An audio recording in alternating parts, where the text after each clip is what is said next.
राम.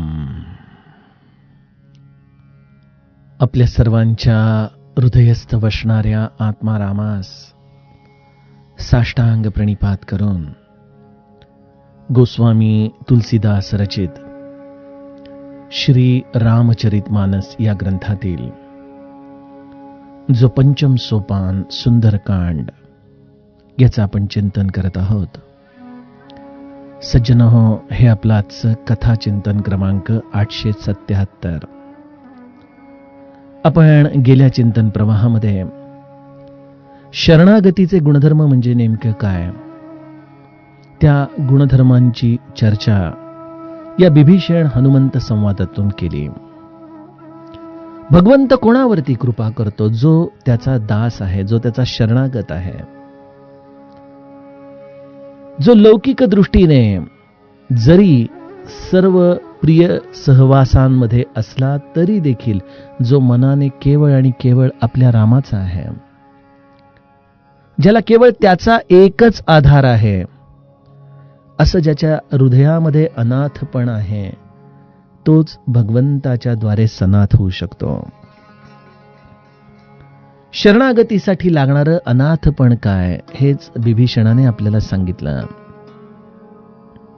सर्वप्रथम तामस तनु कछु साधन नाही, प्रीतीन पद सरोज मन माही.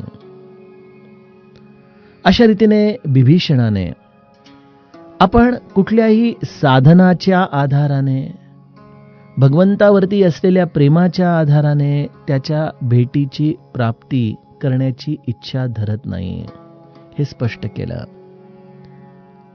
तसंच माझी ही अवस्था म्हणजे जणू जिमी दसननी महू जीभ बिचारी, अशा पद्धतीने जरी ही लंका सोन्याची असली तरी देखील आपल्या अंतःकरणामध्ये मात्र जो या लौकिक दृष्टीने कशातच गुंतलेला नाही, याचं वर्णन त्याने हनुमंताच्या जवळ व्यक्त केलं.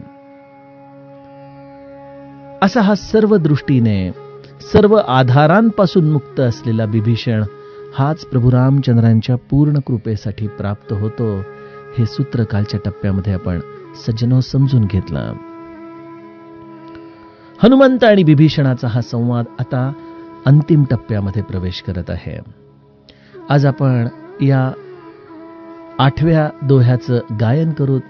7व्या दोह्यामधल्या काही चौपायांचं अजूनही चिंतन आपलं बाकी आहे.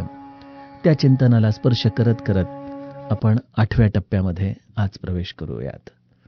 गोस्वामीजी गाऊ लागतात. सीताराम सीताराम रामा, सीताराम सीताराम रामा, जानत हूँ अस स्वामी बिसारी, फिरहित काहे न होहि दुखारी. एहि विधि कहत राम गुण ग्रामा, एहि विधि कहत राम गुण ग्रामा, पावा निर्वाच विश्रामा. पुनि सब कथा विभीषण कही, जेहि विधि जनक सुता तह रही. सीताराम सीताराम रामा, सीताराम सीताराम रामा. तब हनुमंत कहा सुनु भ्राता, तब हनुमंत कहा सुनु भ्राता, देखी चहु जानकी माता. सीताराम सीताराम रामा, सीताराम सीताराम रामा. सीताराम सीताराम रामा, सीताराम सीताराम रामा. जुगुति विभीषण सकल सुनाई, चले उपवन सुत बिदा कराई. करि सोई रूप गयौ पुनित हवा, करि सोई रूप गयौ पुनित हवा. बन अशोक सीता रह जहवा. सीताराम सीताराम रामा, सीताराम सीताराम रामा. देखि मनहि महु कीन्ह प्रणामा, बैठहि बीती जात निसि जामा. कृस तनु शीस जटा एक बेनी,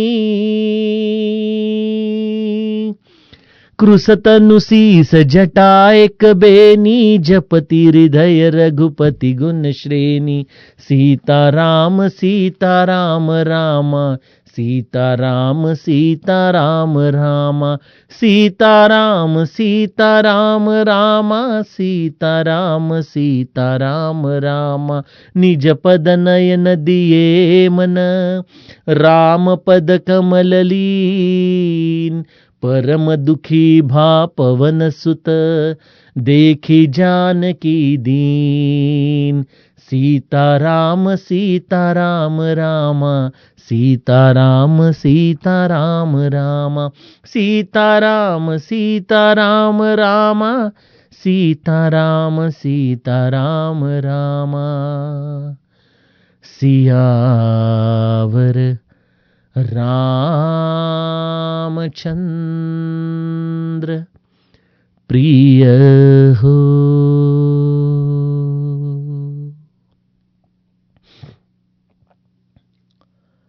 सज्जनहो, आपण काल 7व्या दोह्याच्या अंतिम टप्प्यामध्ये बिभीषणाने आपलं हे आत्मनिवेदन हनुमंताच्या जवळ कशा पद्धतीने केलं, त्यामध्ये दडलेली ही शरणागतीची सूत्र आपण अभ्यासत होतो. बिभीषणाने त्याच्या अंतिम टप्प्यामध्ये एक अत्यंत महत्वाचा असा भाग आपल्याला सांगितला, ज्याचा आपण कालच्या निरूपणामध्ये विस्तार देखील अभ्यासला, परंतु तरी देखील एकदा त्याला स्पर्श करून आपण पुढे निघूयात. सद्गुरू आपल्या जीवनामध्ये प्राप्त होणं हे आपण कशाचं फळ समजावं? आपल्या संचिताचं, आपल्या प्रयत्नांचं, आपल्या असलेल्या जिज्ञासेचं. आपल्याला सद्गुरू प्राप्त होतो हे नेमकं आपल्या आयुष्यामध्ये कशाने घडतं? तर सज्जनो, असा सद्गुरू, असा हनुमंत रूपी सद्गुरू आपल्या जीवनामध्ये येतो, याचं कारण आमच्यावरती प्रभू रामचंद्रांची विशेष कृपा दृष्टी असते. ज्याप्रमाणे गोस्वामी तुलसीदासांना देखील प्रभू रामचंद्र चित्रकूट पर्वतावरती समोर येऊनही ओळखता आले नाहीत, तशीच आमची देखील अवस्था आहे. न जाणे तो रामराया वेगवेगळ्या रूपांमध्ये आमच्या अवतीभोवती किती वेळा घुटमळून गेला असेल, परंतु आम्हाला ज्याची ओळखच नाही, आम्हाला ज्याचं स्वरूपच अजूनही ठाव नाही, अशा रामाला आम्ही केवळ सद्गुरूच्याच कृपा दृष्टीने अभ्यासू शकतो, अनुभवू शकतो. आणि जसं गोस्वामीजींना देखील शेवटी हनुमंताला शुक रूपामध्ये येऊन सांगावं लागलं की अरे, हे जे दोन सुकुमार आहेत जे तुझ्या समोर तिलक करतायत तुलसी, अरे तेच राम आहेत. अशा रीतीने हनुमंताने रामरायाची ओळख गोस्वामीजींना करून दिली. वेण्णा स्वामी देखील आपल्या अभंगामध्ये समर्थांच्याकडे हे श्रेय देताना काय म्हणतात की सद्गुरु कृपया ओळखिला जो, कौसल्येचा राम माझा बंध विमोचन राम. हा, आम्हाला तर आजपर्यंत पुराणातलाच राम वाटायचा, दाशरथी राम, कौसल्येचा राम. याच्या पलीकडे आम्हाला या रामरायाची खरंच ओळख नव्हती.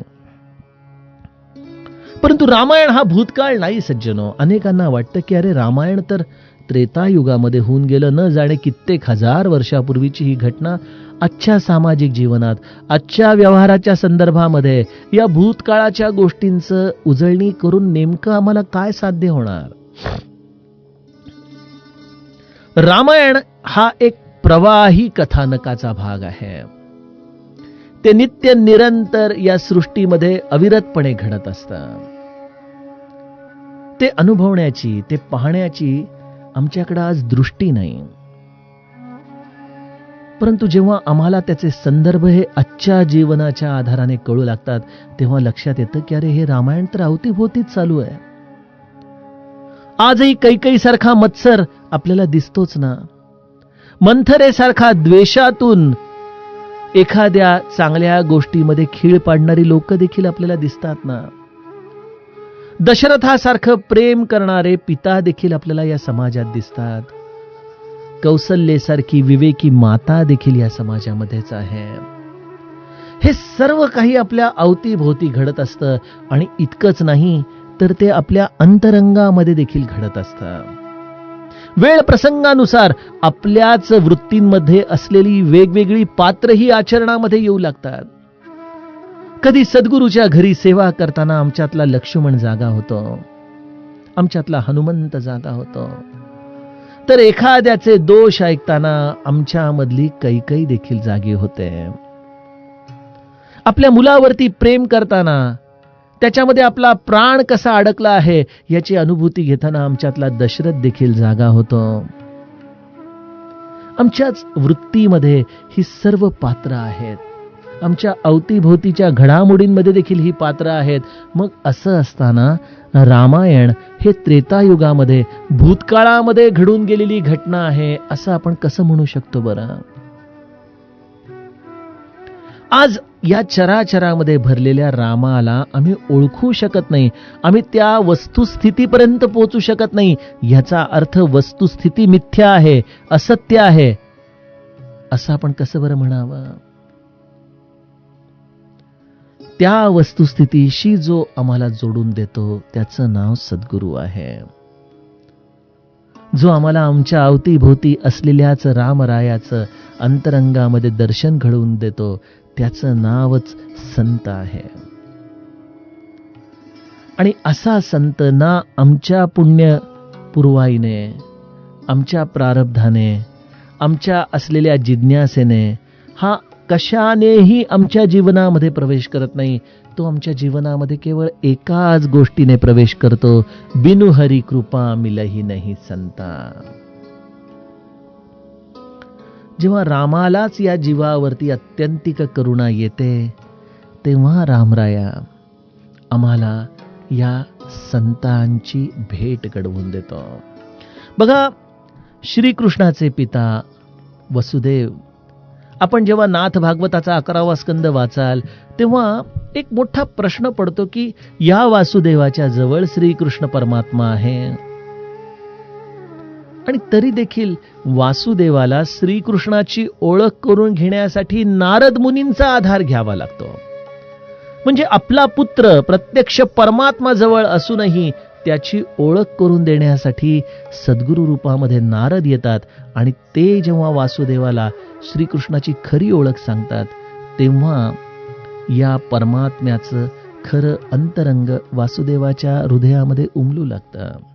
सज्जनो, संताशिवाय भगवंत कळू शकत नाही आणि भगवंताच्या कृपेशिवाय संत आमच्या जीवनामध्ये प्रवेश करू शकत नाही. आणि संत आणि भगवंत ज्या वेळेला एकत्वाने आमच्यावरती कृपा करतात त्याच वेळेला आम्ही देखील आमचं जीवपण सोडून या त्रिवेणी संगमामध्ये एकत्रित होऊन जातो. तिथंच आमच्या अंतरंगामधलं सर्व द्वैत संपतं.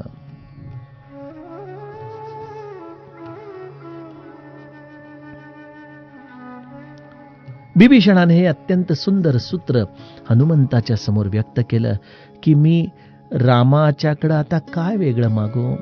रामाने माझ्यावरती कृपा करावी असं म्हणावं तर अरे हनुमंता, आज तू माझ्यासमोर उभा आहेस हे त्या रामाच्या कृपेचंच फळ आहे. अन्यथा कुठं तुझं वस्ती, कुठं मी इथं या राक्षस भुवनामध्ये, कुठं प्रभू रामचंद्र. परंतु रामरायाने कृपा केली, तुझ्यासारख्या दासाला, तुझ्यासारख्या संताला माझ्या जीवनामध्ये पाठवलं. आता मला हा भरोसा झालेला आहे की रामाचा माझ्यावरती परम अनुग्रह आहे, अत्यंतिक प्रेम आहे.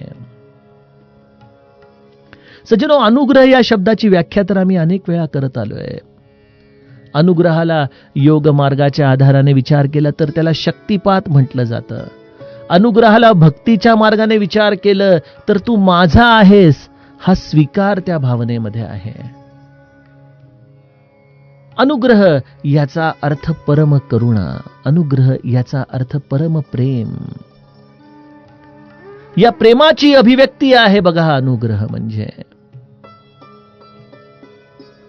आपण भगवंताचं नाम घेतो, आपल्याला असं वाटतं न जाणे रामापर्यंत हे नाम पोहोचत असेल न पोहोचत असेल, परंतु आपल्या हृदयातल्या प्रत्येक भावनेशी तादात्म्य असलेला राम ज्या क्षणी आपला अहंकार गळून पडतो त्या क्षणी आमच्या जीवनामध्ये असा एक विलक्षण साक्षात्कार घडवून आणतो या हनुमंत दर्शनाच्या आधाराने.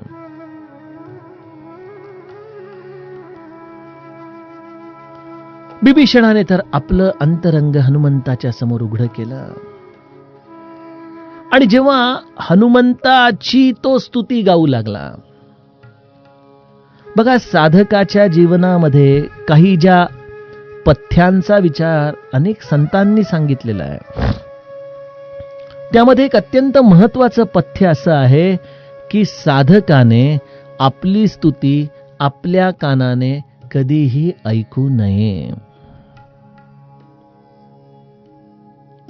परमार्थ हा जोपर्यंत तुम्हाला स्तुतीचा विषय वाटत असेल तोपर्यंत आम्ही अजूनही परमार्थामध्ये खरं प्रवेश केला आहे का, हाच प्रश्न आम्हाला पडतो बरं का.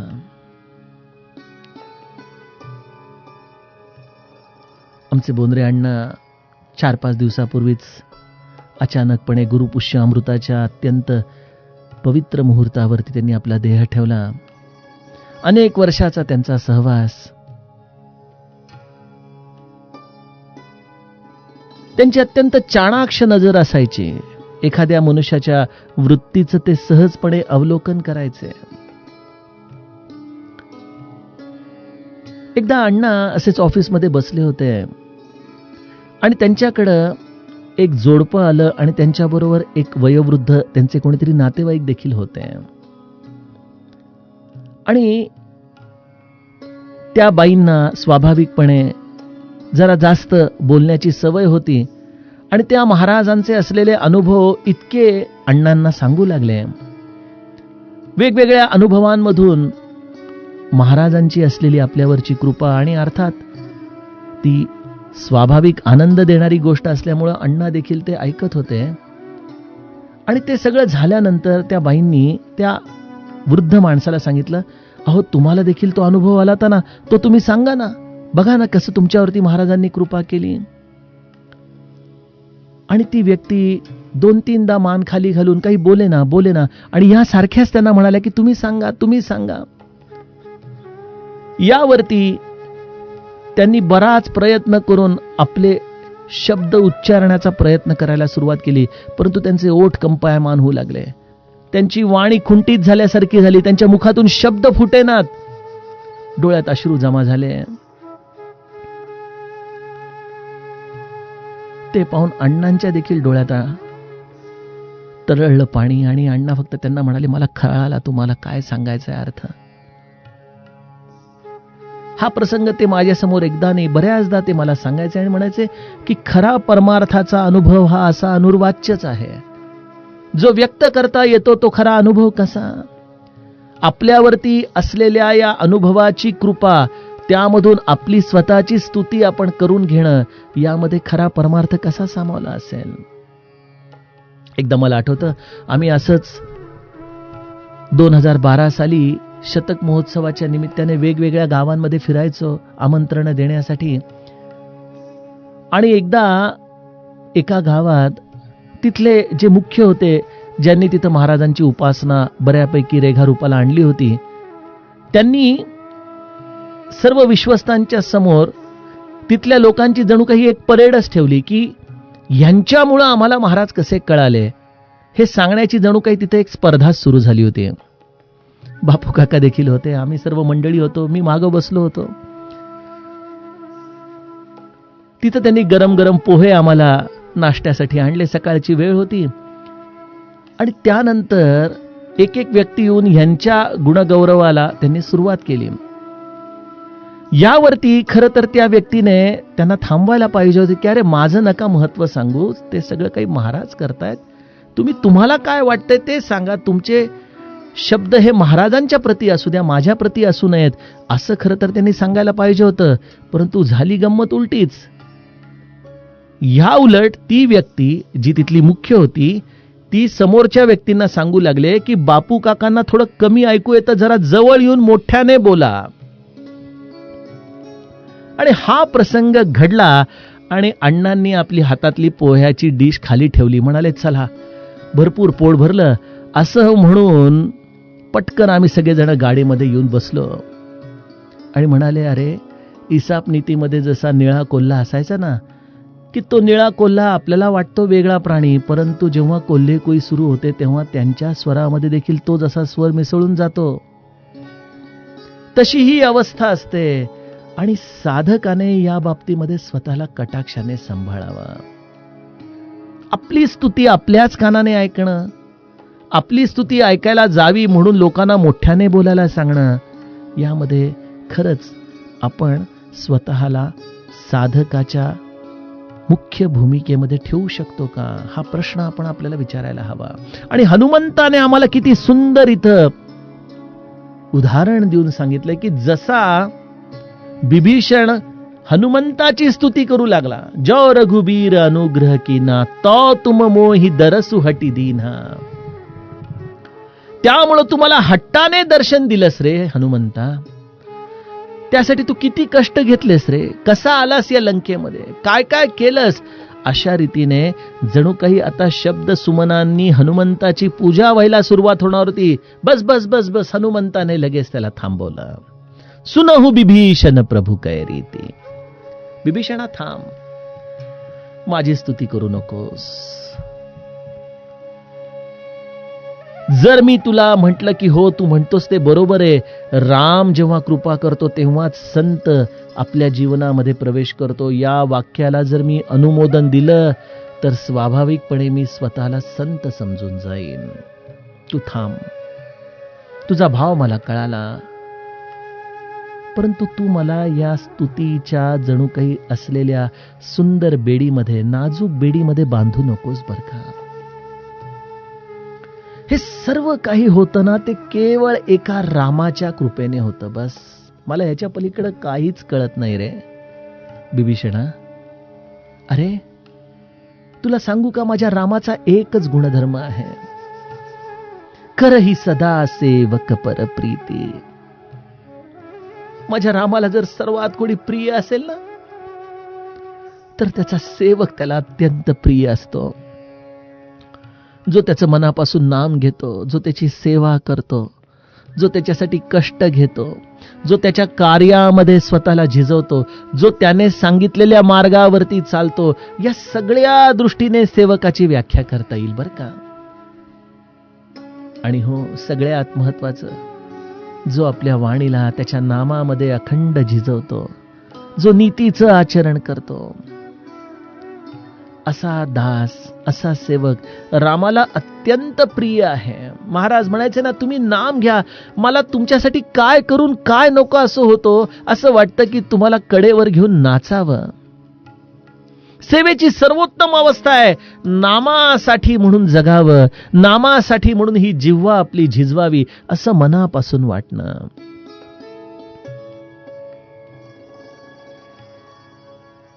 असं जेव्हा होतं तेव्हा रामराया आपल्या सेवकासाठी देखील असाच अतीव प्रसन्न होतो. मी त्याला काय देऊ, काय देऊ, काय करू त्याच्यासाठी. करही सदा सेवक पर प्रीती. बघा, आपल्या महाराजांच्या चरित्रामध्ये देखील गंगूबाईची कथा आहे. तिला गव्हाची खीर खाण्याची इच्छा होतीये, परंतु ती मंदिराच्या मागे बसलेली आहे आणि महाराज तिच्या अंतःकरणातली इच्छा ओळखून गव्हाची खीर फुलपात्र्यामध्ये भरून घेऊन जातात. म्हणतात, अजूनही पाहिजे असेल तर सांग बरं गंगू, खा मनापासून. वाराणसीमध्ये जेव्हा गावाला भोजनासाठी बोलवलंय तेव्हा अगदी थोडंसं पीठ जिलेबीचं भिजवलंय आणि तरी देखील दिवसभर जिलब्या करून सर्व स्त्रिया एखाद्या यंत्रासारख्या जिलेब्या पाडतायत. अख्खं गाव जेवून जातंय, परंतु जिलब्याचं पीठ मात्र जसं आहे तसंच. आणि हे सगळं झाल्यानंतर महाराज आपल्या या सर्व लेकींना स्वतःच्या हाताने वाढतायत आणि म्हणतायत, माझ्या मुली आज फार थकल्या बरं. असं म्हणून त्यांच्यासाठी अत्यंत मनाने त्यांच्यावरती प्रेम करणारे, त्यांची सेवा करणारे असे हे दीनदास.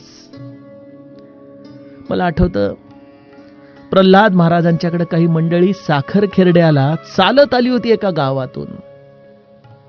बरंच अंतर होतं, तरुण मुलं होती, परंतु चालत आली.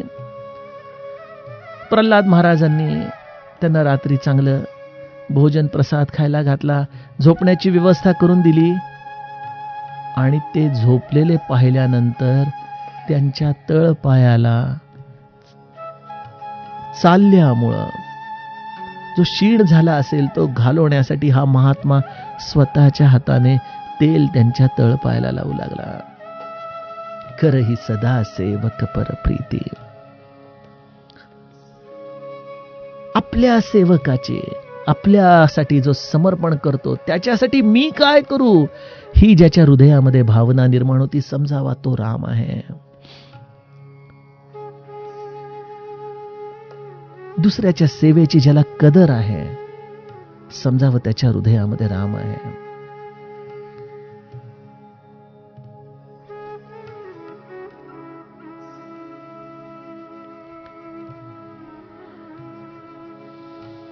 रामाचं हे चरित्र, हनुमंताने आपली साधकावस्था कशी सांभाळावी हेच जणू काही आमच्या समोर विदित करताना सर्व काही श्रेय रामाचं आहे. कारण त्याचं सेवकांवरती विशेष प्रेम असतं. तू त्याचा खरा सेवक आहेस. मी तर केवळ एक निमित्त होऊन तुझ्या आयुष्यात आलो, परंतु हे सर्व काही घडवणारा तो रामराया आहे रे. आणि तू माझ्याविषयी म्हणतोस ना बिभीषणा, अरे माझ्याकडं बघ तर खरं. तुला मी ब्राह्मण वाटल्यामुळं कदाचित तुझ्या मनात माझ्याविषयी फार काही चांगली मतं तयार झाली असतील. अरे हे माझं खरं रूप तर बघ. कहू कवन मैं परम कुलीना. तू स्वतःला राक्षस समजतोस, स्वतःला तामस तनु कछु साधन नाही, अशा पद्धतीने अनाथ पण स्वतःच्या हृदयामधलं व्यक्त करतोस. अरे माझ्याकडे तर बघ. अरे बिभीषणा बघ तर खरं, मी तरी कुठल्या परम कुळातला आहे रे. कुठलं कुळ आहे माझं? मी एक साधा वानर. माझा स्वभाव विचार करशील तर कपी चंचल सब ही विधिहीना. माझं हे चंचलत्व मनाचं असं आहे, एक क्षणभर देखील ते एका जागेवरती टिकू शकत नाही. कधी हे करू का, कधी ते करू का, कधी ते करू, अशा पद्धतीने मनाची ही अखंड आणि त्याचबरोबर शरीराची चाललेली ही चंचल अवस्था. बर त्यामध्ये माझी कर्म देखील अगदी काही फार उत्कृष्ट दर्जाची आहेत असंही नाही. कपि चंचल सब ही विधिहीन. सर्व दृष्टीने मी अत्यंत कर्महीन आहे रे. सज्जनो, ही जणू काही आत्मनिवेदनाची भूमिकाच आम्हाला श्रोत्या वक्त्याच्या रूपामध्ये बिभीषण आणि हनुमंत विदित करतायत. इकडं बिभीषण स्वतःला तामस म्हणतोय, भगवंताच्या जवळ माझ्यासाठी प्रेम नाहीये अशी खंत व्यक्त करतोय. इथं हनुमंत, मी कुठला परम कुलीन आहे रे, मी तर चंचल आहे, सर्व दृष्टीने कर्महीन आहे. अरे इतकंच काय बिभीषणा, प्रात लेई जो नाम हमारा, तेही दिन ताई न मिलय आहारा. माझं नाव नको घेऊ बाबा एवढ्या सकाळी सकाळी, एवढ्या सुंदर मुहूर्तावर. तुला काही आज उपवास करायचा आहे काय बिभीषणा? अरे तू माझं का कौतुक करतोस? तुला माहितीये माझं नाव जर तू सकाळी सकाळी घेतलंस तर काय होतं? तेही दिन ताई न मिलय आहारा. त्याला त्या दिवशी दिवसभर जेवायला घास देखील मिळत नाही. असं आमच्या नामामध्ये देखील त्रास देण्याची अशी ही भावना सामावलेली आहे. चिरंजीव केले जनी दास दोनी.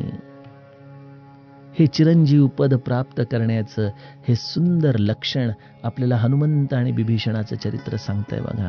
हेच नाथांना अभिप्रेत असलेलं चिरंजीव पद आहे, जे नाथ भागवताच्या शेवटच्या टप्प्यामध्ये नाथांनी तुम्हा प्रत्येकासाठी लिहून दिलेलं आहे, की ज्याच्या हृदयामध्ये हा संकोच आहे, स्वाभाविक संकोच, कृत्रिम नाही बरं का, स्वाभाविक, खरंच मनापासून वाटतंय की नाही बाबा मी खरंच कोणी नाही रे, नको माझं कौतुक करूस तू. ज्याला जीवनामध्ये खरं कळतं की हे सर्व काही त्या रामाचं कर्तेपण आहे, आपण केवळ एक कठपुतली आहोत, त्या कठपुतलीने स्वतःकडं कुठल्याही गोष्टीचं श्रेय घेणं हेच अज्ञान आहे. ही वस्तुस्थिती ज्याला मनापासून कळते ना, तीच ही आत्मनिवेदनाची स्थिती असते. आणि हनुमंत त्यामुळं म्हणतो की अरे तेही दिन ताई न मिलय आहारा. आमचं नाव घेशील तर दिवसभर खायला देखील मिळणार नाही, अशी आमची स्थिती आहे. नको माझं कौतुक करूस. आपण म्हणाला हो, नाव मारुतीचे घ्यावे, पुढे पाऊल टाकावे, असं समर्थ सांगतात. आम्ही ज्या सद्गुरूंचं नाम सकाळी सकाळी प्रातस्मरणीय घेतो ते देखील हनुमंत स्वरूपच आहेत. मग इथं हनुमंत स्वतः म्हणतो की माझं नाव जर घेतलं तर दिवसभर खायला मिळत नाही, पण इथं तर आम्ही छान लाडू पेढे खातो, गोंदवल्यात असू तेव्हा भात आमटी खातो, मिष्टान्न असतं. मग हे नेमकं काय आहे? का हा केवळ एक वरवर बोलावयाचा शब्द, ज्याला आपण व्यवहार म्हणतो, तसा काही भाग आहे का? सज्जनो, यासाठी पहिले आम्हाला आमचा आहार काय आहे हे कळालं पाहिजे. आम्हाला वाटेल की आमचा आहार तर फार सात्विक आहे, काय आम्ही दररोज भात आमटी भाजी पोळी थोडंसं काही गोड महाराजांना प्रसाद रूपाने दाखवून, नैवेद्य रूपाने दाखवून आम्ही ग्रहण करतो. सज्जनो, हा तर आमच्या देहाचा आहार झाला. परंतु जो परमार्थासाठी जो आमचा आत्मिक विकास चालू आहे, त्या आमच्या आत्म्याची भूक दररोज काय असते? आम्हाला दररोज कोणाचे तरी दोष ऐकल्याशिवाय चैन पडत नाही, कोणाची तरी निंदा केल्याशिवाय आमचं पोट भरत नाही, कोणाचं तरी अंतरंगामध्ये मत्सर करत बसल्याशिवाय आम्हाला खरी झोपच लागत नाही. आम्हाला थोडा तरी क्रोध हा दररोज तोंडी लावायला पाहिजेच. कामविकार हा आमचा वेगवेगळ्या पद्धतीने आम्हाला अंतरंगामध्ये उजळणी केल्याशिवाय चैनच पडत नाही. आणि न मिळालेल्या आणि मिळालेल्या गोष्टींचा मत्सर आणि मद करणं हा तर आम्हाला विशेष आनंद देणारा आहार आहे. परंतु जो या भगवंताच्या नामामध्ये आहे, जो या हनुमंत स्मरणामध्ये आहे, जो सद्गुरू स्मरणामध्ये आहे, त्याला निश्चित खात्रीने या सर्व आहारांचं उपोषण घडतं बरं का. नाम घेतो, स्वाभाविकपणे निंदा करण्याची प्रवृत्ती कमी होईल. नाम घेतोय, स्वाभाविकपणे दोष ऐकण्याची अवस्था कमी होऊ लागेल. नाम घेतोय, मनामधल्या मत्सराला स्वाभाविकपणे तिलांजली देण्याची प्रक्रिया सुरू होईल. तुम्ही म्हणाला हो नाही मी नामस्मरण करतो तरी देखील हे राहतायत, समजून घ्या माझं नाम कमी पडतंय. हे सर्व विकार आणि नामस्मरण हे एकमेकांच्या संगतीमध्ये राहूच शकत नाहीत.